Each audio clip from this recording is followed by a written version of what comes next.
আজকে মিটিং করে ঘোষণা দিয়েছে, একটা মসজিদ শহরের মধ্যে।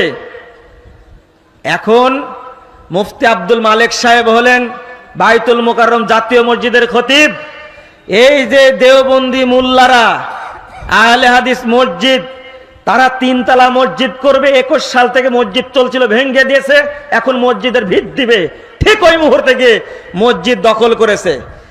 লেখছে বিতর্কিত আহলে হাদিস মসজিদ নির্মাণ করা বন্ধ ও নিষিদ্ধ করতে হবে, 1 নম্বর দাবি। আজকে হেফাজতে ইসলামের দায়িত্বশীল শাইখুল হাদিসের ছেলে মামুনুল হক কি উত্তর দিবেন? তাদেরকে নিয়ন্ত্রণ করেন। একজন আহলে হাদিস 21 সাল থেকে নিজেদের জমিতে মসজিদ তৈরি করেছে, নিজেদের জমিতে সালাত আদায় করছে, নিজেদের জমিতে মসজিদ তৈরি করবে। তুমি কোন দর্শন শিখবে? মসজিদ করে তুমি বন্ধ করে দিবে কিনা? কেন বন্ধ করে দিবে তুমি? তোমাকে এই সাহস কে দিয়েছে? এদেশের নাগরিক আমি না? আমি এর প্রতিবাদ জানাচ্ছি। শক্তি যতই থাক না কেন, বাংলাদেশে বৈষম্য বিরোধী আন্দোলন চলছে।